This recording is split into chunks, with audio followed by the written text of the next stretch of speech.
ሰላም ጤና ይስጥልን ክቡራን ተመልካቾቻችንና አድማጮቻችን ዘውዱ መንግስቴ ነኝ ከዚህ ከአገር እንግሊዝ። አሁን የዘውዱ ሾው አጫጭር ዜናዎችን አቀርብላችኋለሁ፣ አብራችሁን ቆዩ። በቅድሚያም ርዕሶቹን ነው። 120 ንጹሃን የድሮን ጭፍጨፋ በመንግስት መፈጸሙ ይፋ ሆነ። የከተማ አገልግሎት ጽሕፈት ቤቱ ሙሉ በሙሉ በእሳት ጋየ። ጌታቸው ረዳ የጀነራሉን ግብዣ ውድቅ አደረገ። የቀድሞ ጠቅላይ ሚኒስትር ሹመት ተሰጣቸው። የቪኦኤ እገዳ በፍርድ ቤት ተሻረ። አሁን ወደ ዝርዝሩ እንሄዳለን። አብራችሁን ቆዩ።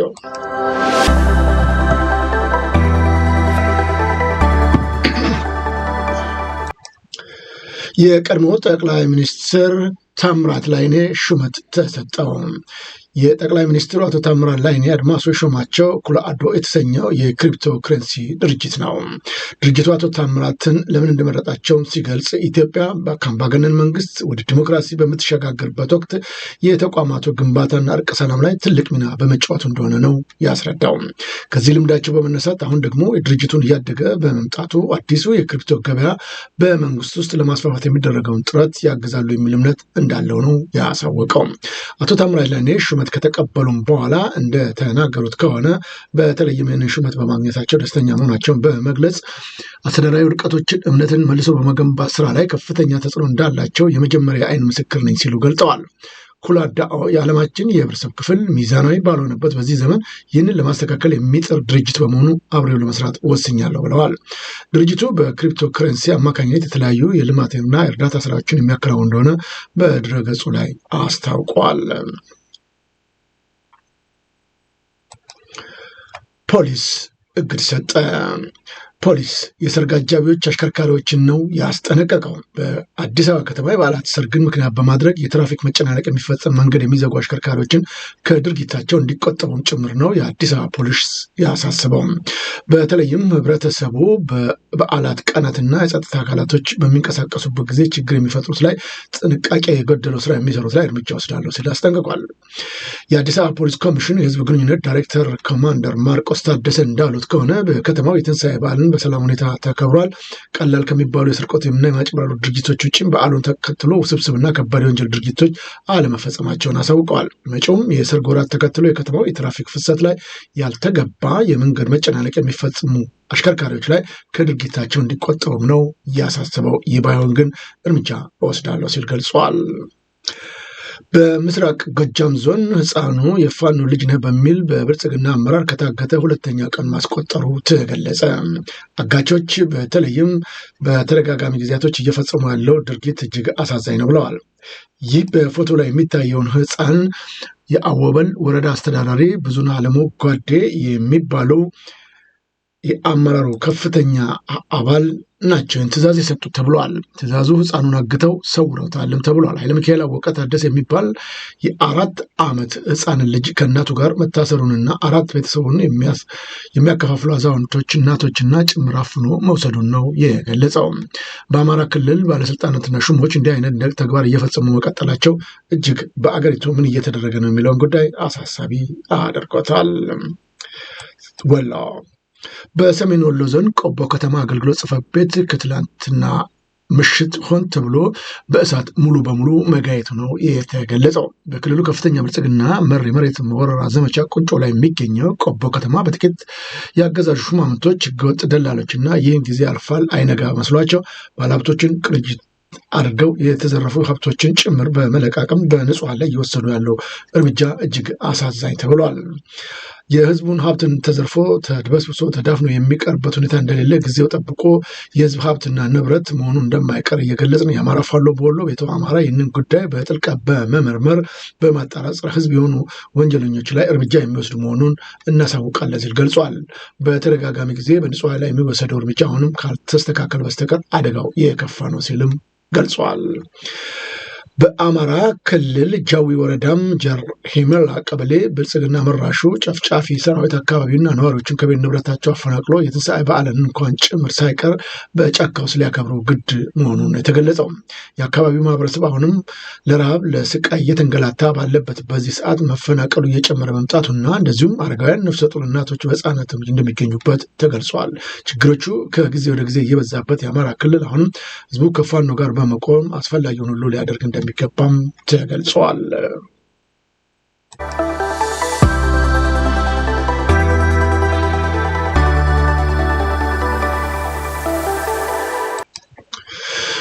በመጋቢት ወር ብቻ ስደተኞች ቁጥር እጅግ ከፍተኛ መሆኑ ተገለጸ።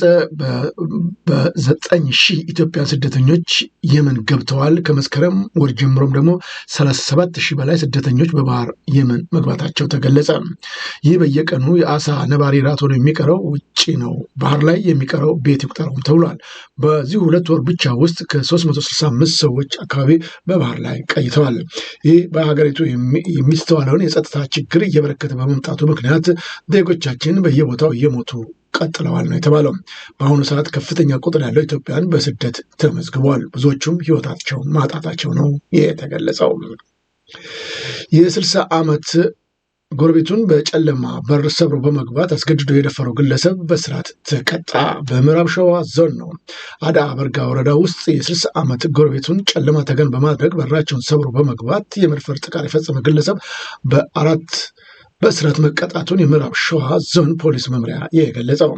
ወጣቱ እኚህን ትልቅ አዛውንት አያቱ ሊሆኑ የሚችሉት ላይ እንደዚህ አይነት ነገር መፈጸሙ በሀገሪቱ የሚስተዋለው በተለይ ወጣቱ በዚህ ሁኔታ መሰማራቱ እጅግ አሳዛኝ ነው ብለውታል በርካቶቹ። ግለሰቡ ድርጊቱን ከፈጸመ በኋላ ለመሰወር ሲሞክር ነው ጥቃት የደረሰባቸው አዛውንቶች ባሰሙት ጩኸት በቁጥጥር ስር መዋሉ የተገለጸው። ፖሊስም በቁጥጥር ከዋለ በኋላ በተለይም ግለሰቡ ላይ አስፈላጊውን ምርመራ በማጠናከር ለአቃቢ ሕግ ያቀረበ ሲሆን አቃቢ ሕግም በወንጀል ሕግ ቁጥሩ 6 ንዑስ አንቀጽ 3 መሰረት ክስ መስርቶበታል። በ5 ዓመት ስርዓት እንዲቀጣ የተወሰነበት መሆኑ ምክትል ኢንስፔክተር ሙሉጌታ ጨመራይንን አስረድተዋል። ብዙ ጊዜ የተወሰኑትን እርምጃዎች በተመለከተ በመንግስት በኩል እየተሰጡት ያሉት እርምጃዎች አናሳ መሆኑም ችግሮቹን እንዳባባሰው ነው እየተገለጸ የሚገኘው። ፍርድ ቤቶችም ነፃነት እንደሌላቸው በተደጋጋሚ ተገልጿል። የህወሓት አንጃ የተቆጣጠረው ጊዜያዊ አስተዳደር ለውጥ አያመጣም ሲል ሳልሳይ ወያኔ ትግራይ ፓርቲው ገለጸ። ፓርቲው በይፋ ገጹ ባወጣው መግለጫ በመቀሌ ለጋዜጠኞችን በሰጠው ማብራሪያ በጀነራል ታደሰ ወረደ የሚመራው ጊዜያዊ አስተዳደር የህወሓትን አንጃ ስልጣኑን እንዲቆጣጠር ፈቃድ እንደሰጠው ገልጿል። በፕሪቶሪያው ስምምነት አንቀጽ 10 መሰረት በመሰረተው ጊዜያዊ አስተዳደር ሁሉን ያካተተ እንደሆነ የተደረገ ቢሆንም የአሁኑ የተመሰረተው ካቢኔ ግን ይህንን አለማሟላቱን ነው ያሳወቀው። የጊዜያዊ አስተዳደር ካቢኔ የወሰዳቸው ያላቸው እርምጃዎች በትግራይ ህዝብ ላይ ከፍተኛ ጉዳት እያስከተለ እንደሆነም ገልጾታል። አሁን ላይ ያለው ጊዜያዊ አስተዳደር ካቢኔ በዶክተር ደብረጽዮን ለሚመራው ህወሓት ተላልፎ የተሰጠ ነው ያለው ፓርቲው እንደ ምሳሌም የከተማ ልማት ቢሮ፣ የውሃ ሀብት ልማት ቢሮ፣ የትምህርት ቢሮ፣ የጤና ቢሮ እንዲሁም ሌሎች ስልጣኖች በዚህ ቡድን መያዛቸውን አስረድቷል። ጨምሮም በአንድ ኃይል የበላይነት የተያዘው ጊዜያዊ አስተዳደር ለትግራይ ዘላቂ ለውጥ ማምጣት አይቻልም ያለው ሳልሳዊ ወያነ እንዲህ አይነቱ ድርጊት ወደ አምባገነንነትን ሊያመራ እንደሚችልም አሳስቧል። በመሆኑም ጊዜያዊ አስተዳደሩ ካቢኔው ሁሉም ባካተተ መልኩ እንዲቀይር ጥሪም አቅርቧል። ከጋዜጠኞች እንዲህ አይነት ቅሬታ ከማቅረባቸው በፊት ከጀነራል ታደሰ ጋርም በጉዳዩ ላይ ተወያይቶ እንደነበረም ገልጿል። በተለይም በፓርቲው አመራሮች ጉዳዩን በተመለከተ ከጊዜያዊ አስተዳደር ጋር ለመነጋገር ያደረገው ጥረት አለመሳካቱም ነው ፓርቲው የገለጸው። ይህ እስካልተስተካከለ ድረስ አሁንም ቢሆን በሀገሪቱ የሚስተዋለው ችግር የሚቀረፍ አይደለም ሲልም አክሎ ተናግረዋል። የተደረገው የስልጣን ሽግግር ጠቅላይ ሚኒስትር በተገኙበት በትግራይ መቀሌ ቢሆን ትልቅ ትርጉም ይኖረው ነበር ሲል ጌታቸው ረዳ ተናገረ። ጌታቸው ረዳ በመቀሌ ከጀነራል ታደሰ ወረደ የቀረበለትን የምስጋና የሽኝት መርሃ ግብርም ግብዣ ውድቅ አድርጎታል። የጠቅላይ ሚኒስትሩ የምስራቅ አፍሪካ ጉዳዮች አማካሪ ሚኒስትር ሆኖ የተሾመው ጌታቸው ረዳ ሹመ ስልጣኑን ካገኘ በኋላ ቃለመጠይቅ ሰጥቷል። ሚኒስትሩ ዩኤምዲ ለተባለ ሚዲያ በትግርኛ ቋንቋ በሰጠውን ቃለመጠይቅ በትግራይ የተደረገው የስልጣን ሽግግር የትግራይን ህዝብ ደህንነትና ውላና የሚያስጠብቅ አይደለም ሲል ነው ያጣጣለው። ይህ የሚሆን አይደለም፣ በዚህ ሁኔታ የሚቀጥል ምንም ነገር ተግባራዊ አይሆንም ሲል ገልጿል። የፌዴሪ ጠቅላይ ሚኒስትር ደህንነታቸው ያደረጉትን ጥንቃቄና እውቅናን በመስጠት ያመሰገነው ጌታቸው ረዳ በማንኛውም መመዘኛ የትግራይ ህዝብ መልሶ ወደ ጦርነት እንዳይገባ የቻሉትን ሁሉ እንደሚያደርጉ ቃል ገብተዋል። የፕሪቶሪያው ስምምነት ከጫፍ እንዲደርስ አበክራ እንደሚሰራው ገልጾ በትግራይ ክልል የተጀመረው የለውጥ ፍላጎት ወደኋላ የሚጎትት ማንኛውንም እንቅስቃሴ ተቀባይነት የለውም፣ አይሳካም ሲል ነው አክሎ የገለጠው። በተለይም ትግራይ ላይ እሱን ለመግደል የተሸረበውን ሴራ እንደነበረ ይህንንም ሸሽቶ ከትግራይ ፖለቲካ የመውጣት አንዳች ፍላጎት እንደሌለውም ነው አክለው የተናገረው። የተደረገው የስልጣን ሽግግር ጠቅላይ ሚኒስትር በተገኙበት በትግራይ መቀሌ ቢሆን ትልቅ ትርጉም ይኖረው ነበር ያለው ጌታቸው ረዳ በተለይም ትላንትን እየመዘዙ ቁርሾችን ቂም በቀል ማቀጣጠል ፋይዳ የለውም በማለት ተናግረዋል። እኔን በክብር መሸኘት ቅድሚያ የሚሰጠው ቅድሚያ አይደለም፣ ቅድሚያ የሚሰጠው በትግራይ ክልል የሰፈነውን ህግ አልባ አካሄድ እንዲስተካከል መስራት ነው ሲል ተናግረዋል። የትግራይ ህዝብ የሰጠኝን ክብርና እውቅና ከፍተኛ ነው። ከዚህ ክብርና እውቅና ላይ የምመኘው ምስጋና መድረክም የለም ሲል የገለጸው ጌታቸው ረዳ በአዲሱ የክልሉ ጊዜያዊ ርዕሰ መስተዳደር የቀረበለት ምስጋናና ክብር ሽኝት ፕሮግራም እንደማይቀበለው ነው ያሳወቀው። አልቀበለውም፣ የትግራይ ህዝብ ችግር እስካልተፈታ ድረስ በዚህ ጉዳይ የምንሆነው ምንም ነገር የለም ሲል ተናግረዋል። በምንዛሬ ፖሊሲ ለውጡ ምክንያት ኢትዮጵያ በምስራቅ አፍሪካ የነበራትን የአንደኝነት ደረጃ ለኬንያ ልታስረክብ መሆኑ ተገለጸ። ኬንያ በምስራቅ አፍሪካ የነበራትን ግዙፍ ኢኮኖሚ የሚያሰኝ ስያሜ በኢትዮጵያ መልሳ ተረክባለች። ዓለም አቀፉ የገንዘብ ተቋም አይኤምኤፍ ትላንትና ማምሻውን ባወጣው ወቅታዊ ኢኮኖሚ ምልከታ የኢትዮጵያ ገንዘብ ከትልቅ የውጭ ምንዛሬዎች አንጻር የነበረው ቦታ በኢኮኖሚ ለውጡ አማካኝነት በመዳከሙ ዓመታዊ ጥቅል ምርቱ በዶላር ሲታይ በከፍተኛ ሁኔታ እንዲቀንስ አድርጎታል ሲል ነው የገለጸው። አሁን ኬንያ ቀዳሚነቱን ይዛለች። በአንጻሩ በ2024 የክልሎች ጠንካራ ገንዘብ አንጻር በ1 በመቶ የጠነከረው የኬንያ ሽልንግ የሀገሪቱን ዓመታዊ ጥቅል ምርት ወደ 132 ቢሊዮን ዶላር እንዲያድግ ያደረገ በመሆኑ በተጠቀሱት ዓመታት በቀጠናው ትልቁ ኢኮኖሚ የሚያስችል ቦታ መልሶ እንዲረከብ ያደርገዋል ብለዋል። በ2022 አንስቶ የኢትዮጵያን የምስራቅ አፍሪካ ግዙፍ ኢኮኖሚ በመሆኑ በቦታው በኬንያ ተረክባ የነበረ መሆኑ ይታወሳል። ይህ ሀገሪቱ ከሰሃራ በታች ካሉ የአፍሪካ ሀገራት ሶስተኛ ትልቁን ኢኮኖሚ መሆኑ እንድትችልም አድርጓታል ሲል ነው የገለጸው። ይህ የኢትዮጵያ ኢኮኖሚ ከጊዜ ወደ ጊዜ እየወደቀ የመጣበት ሁኔታ በሀገሪቱ ያለው የጸጥታ ችግር አለመሳካት እንደሆነም ተገልጸዋል። ቀነኒሳ በቀለ በጉዳት ከለንደን ማራቶን ውጭ መሆኑ ተናገረ። አንጋፋው አትሌት ቀነኒሳ በቀለ በማህበራዊ ትስስር ገጹ ባጋራው መልእክት ላይ በውድድር ለመሮጥ ባለው ጉጉት ቀን ሲቆጥር እንደነበረ፣ ነገር ግን ልምድ ላይ በገጠመኝ ጉዳት ምክንያት ከውድድሩ ውጭ ለመሆን ተገድጃለሁ ሲል ተናግሯል።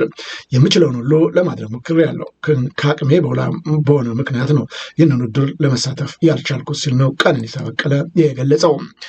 በዓለም ላሉ አድናቂዎች፣ ለደጋፊዎችና ማበረታቻቸውን ለሰጡኝ ሁሉ እጅግ አመሰግናለሁም ብሏል። አሁን ከጉዳት በማገገም ላይ እንደሚያተኩርና በቀጣይ ውድድሮች በተሻለ ፐርፎርማንስ እንደሚቀርብ ነው የገለጸው።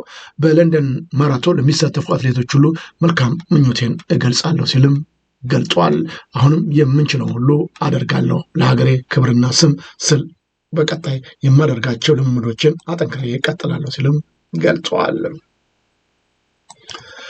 በአማራ ክልል ምስራቅ ጎጃም ሐሙስ ሚያዝያ 9 2017 ዓ.ም በትምህርት ቤት ዙሪያ በደረሰው የድሮን ጥቃት ከ100 በላይ ሰዎች መገደላቸው አካባቢ ነዋሪዎች ለዓይን እማኞች ለቢቢሲ ተናገሩ። ጉዳዩ በመንግስት የተፈጸመ እንደሆነም ነው ያጋለጡት። በዞኑ እርጅና እና ውጋ ወረዳ ገደብ በተባለች አነስተኛ ገጠር ከተማ የትምህርት ቤት አጥር ለማጠር እና ቤት ለመስራት ለልማት ስራ የወጡ ሰላማዊ ሰዎችን ነው በጥቃቱ መገደላቸውን የገለጹት። እነዚሁ የዓይን እማኞች ለቢቢሲ እንደተናገሩት የአካባቢው አስተዳደር ግን ጥቃቱ በአካባቢው ተሰብስበው በነበሩ የፋኖ ታጣቂዎች ላይ እንጂ በንጹሐን ነዋሪዎች ላይ አለመፈጸሙን ለቢቢሲ ገልጾ እንደነበር አይዘነጋም። ይህ ግን ነዋሪዎቹ የዓይን እማኞቹ በፍጹም ስህተት ነው፣ ይህንን ጉዳት ያደረሰው ህዝባችንንም የጨፈጨፈው ራሱ የመንግስት ኃይል ነው ሲሉ ነው የገለጹት ለቢቢሲ። እጅግ ያሳዝናል። ለስራ ነበር የወጡት ግን ተጨፈጨፉ ልጆቻችን ብለዋል። ነዋሪዎቹ ለቢቢሲ የገለጹትን በተለይም በከተማ ያለውን ገደብ የመጀመሪያ ደረጃ ትምህርት ቤት አጥር እያጠሩ በነበሩ ሰዎች ላይ ነው ጥቃቱን ይፈጸሙ ሲሉ ተናግረዋል። ጥቃቱ በተፈጸመበት አካባቢ በቅርብ ርቀት ላይ እንደነበሩ የተናገሩ ሌላው ዓይን እማኝም ወዲያውኑ ጩኸት፣ ግርግር እና ድንጋጤ መፈጠሩን ጠቁሞ የሆነውን አናውቀውም፣ በጣም ቅጽበታዊ ነው የነበረው ሁኔታ ሲሉ ተናግረዋል። እሳቸውን ጨምሮ ስራ ላይ የነበሩ ሰዎች ጥቃቱ ወደ ፈጸመበት አካባቢ ሲጠጉ ሰው የሚባል ነገር አይስተዋልም። ጉዳቱ እጅግ ዘግናኝ ነው።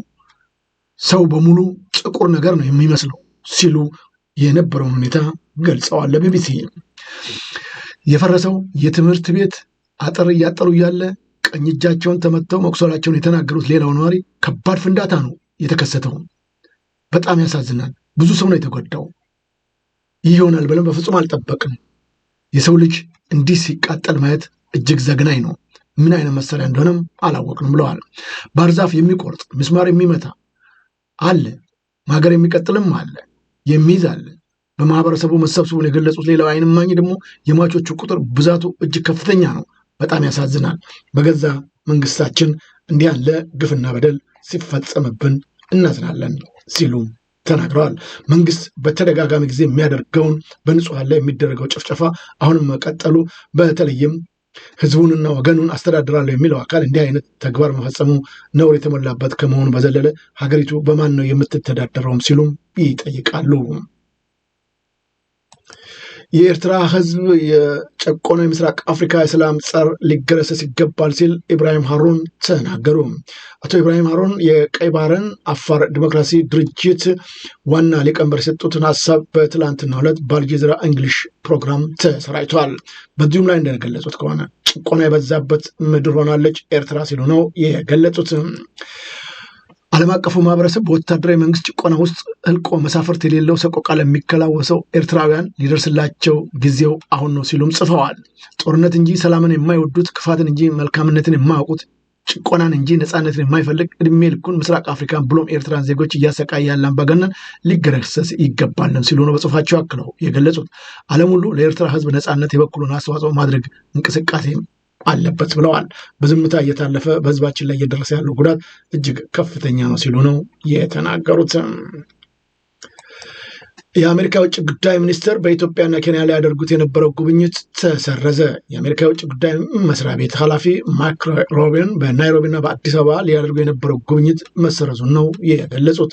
የውጭ ጉዳይ ሚኒስትሩ በአፍሪካ የመጀመሪያ ጊዜ ሊያደርጉት የነበረውን ጉብኝት የሰረዙት የኬንያው ፕሬዚዳንት ዊሊያም ሩቶ ለ5 ቀናት በቻይና ጉብኝት ለማድረግ ቤጂንግ ካቀኑ ከሰዓታት በኋላ እንደሆነ ነው የተገለጸው። ይህንን ጉዳይ ለመከታተል ነበር ያሰብነው፣ ግን ፕሬዚዳንቱ አሁን የሉም፣ በሌሉበት እሳቸው ምንም ማድረግ አንችልም ሲሉ ነው የገለጹት። እንደ አፍሪካ ኢንቴሊጀንስ ዘገባ ከሆነ የመጀመሪያው የአፍሪካ ጉብኝት በደህንነትና የንግድ ጉዳዮች ላይ ትኩረት ያደርጋል ተብሎ የተጠበቀ ነበረ፣ ግን አለመሳካቱ ነው የተገለጸው። ጃፓን በጃፓን መኪናውን ገዝቶ 1 ሰዓት ባልሞላ ውስጥ የተቃጠለበት ወጣት እጅግ አዝኛለሁ አለ። ለ10 ዓመታት ቆጥቦ የገዛውን አዲስ ፌራሪ መኪና ነው ሰዓት ውስጥ የነደደብኝ ብለዋል። ወጣቱ ጃፓናዊ ሙዚቃ ፕሮዲውሰር ሆኖ ለ10 ዓመታት ቆጥቦ ህልሙ የነበረውን ፌራሪ 458 ስፓይደር መኪና ከገዛ በኋላ ነው ያሽከረከረው። በጀመረው በ1 ሰዓት ውስጥ መኪናዋ ሲነድ ቁጭ ብሎ ተመልክቻለሁ ብለዋል። ያሳዝናል። በዚህ በጃፓን ታሪክም የመጀመሪያው የኔ መኪና ይመስለኛል እንዲህ በ1 ሰዓት ውስጥ የነደደችው ሲል ገልጿል። የ33 ዓመት ወጣት መኪናው በገዛበት ላይ ነው በጃፓን ቶኪዮ ውስጥ በሚገኘው በሹቶ ፈጣን መንገድ ላይ እንደ የተደሰተ የነዳ ቢሆንም በደስታው አብሮት የቆየው ለደቂቃዎች ብቻ እንደሆነ ነው የገለጸው። ስልክ አውጥቶ በእሳት አደጋ ይደውላል። እሳት አደጋውም እስከሚደርስ ለ20 ደቂቃዎች ያላነሰ ጊዜ ፈጅቷል። ይህም ሲሆን ግን ምንም ማድረግ ያልቻለው ሆኖ የገዛው አዲስ ፌራሪ መኪና ሙሉ በሙሉ ሲነድ ማየቱን ነው የገለጸው። በጣም አዝናለሁ፣ ለብዙ ጊዜያቶች በህልሜ የነበረውን የገዛሁትን እንዲህ ሲነድ እጅግ አዝኛለሁ ሲል ተናግሯል ወጣቱ። በኢትዮጵያ ከ10 ሚሊዮን በላይ ሰዎች ለረሃብ መጋለጣቸውን የዓለም ምግብ ፕሮግራም አሳወቀ። በኢትዮጵያ ከ10 ሚሊዮን በላይ ሰዎች በሀገሪቱ እየጨመረ ላለው ረሃብና የተመጣጠነ ምግብ እጥረት መጋለጣቸውን የተባበሩት መንግስታት የዓለም ምግብ ፕሮግራም ነው ያሳወቀው። ድርጅቱ ባወጣው መግለጫ እንዳስታወቀው ፕሮግራሙ የኢትዮጵያ ውስጥ ለሚከናወነው ስራ የሚውል ተጨማሪ ገንዘብ በአስቸኳይ የማያገኝ ከሆነ 3.6 ሚሊዮን ሰዎች የሚቀርበው የነፍስ አድን ምግብ ድጋፍ በመጪዎቹ ሳምንታት እንደሚቋረጥ ነው ያስጠነቀቀው። ህዝቡ ከፍተኛ ችግር ውስጥ ገብቷል ሲልም አክሎ ገልጧል። ይህም በተመለከተ የኢትዮጵያ መንግስት እስካሁን አንዳችም የሚለው ነገር የለም። ሀገሪቱ ሰላም እንደሆነችና እየተራበም እንደሌለ መግለጹ ብዙዎቹን ምን እየተደረገ ነው በኢትዮጵያ ውስጥ ሲሉ ይጠይቃሉ። የፌዴራል ዳኛ የትራምፕ አስተዳደር በአሜሪካ ድምፅ ላይ የጣለውን እገዳ አነሳ። የፌዴራል ዳኛ ማክሰኞ ዕለት የትራምፕ አስተዳደር የአሜሪካን ድምፅ ወይም ቪኦኤ እና ተዛማጅ የዜና አገልግሎቶችን ለማፍረስ ያደረገውን ጥረት ህጋዊ እንዳልሆነ በመወሰኑ የመንግስት ድጋፍ የሚደረግላቸው እነዚህ የዜና ማሰራጫ ስራቸውን እንዲቀጥሉ ትእዛዝ ሰጥቶበታል። የአሜሪካው መንግስት እየሰጠ ያለው ውሳኔ ተገቢነት የሌለው ነው። ይህ መስተካከል አለበት። ቮይስ ኦፍ አሜሪካ ሰፊ ስራ ለሀገሪቱ ሰጥቷል፣ ለዓለም ጭምር ብሎ ገልጿል። ዳኛው ሮይስ ላምበርት የአሜሪካን ዓለም አቀፍ ሚዲያ ኤጀንሲ ዩኤስኤጂኤም ቪኦኤን እና ሌሎች ማሰራጫዎችን እንዲመለስና በህግ የተቀመጠላቸውን ኃላፊነት እንዳያስተጓጉል ነው ትእዛዝ ያስተላልፈው። በተጨማሪም በረፍት ላይ የነበሩ ሰራተኞች ወደ ስራ እንዲመለሱና የሰራተኞቹ ቅነሳ እንዳይደረግ ትእዛዝ ሰጥቶበታል።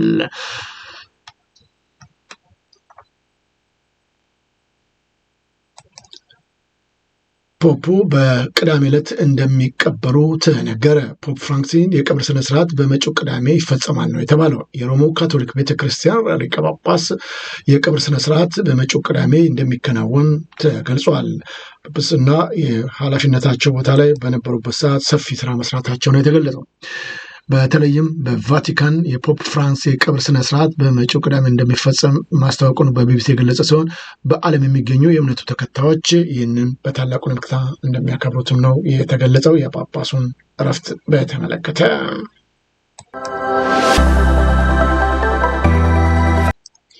ክቡራን ተመልካቾቻችንና አድማጮቻችን ለአሁኑ ያቀረብኩላችሁ የዘውዱ ሾው ዜናችን የዚህ ይመስሉ ነበረ። በቀጣይ ከእናንተ ክቡራን ተመልካች አድማጮቻችን ጋር እንግዳ ይዘን እንቀርባለን። እንግዳችን ትግራይ ወይም ህወሓት እና የኤርትራ መንግስት በጋራ በመሆን ኢትዮጵያን ለማጥፋት እየተዘጋጁ ነው ብለዋል።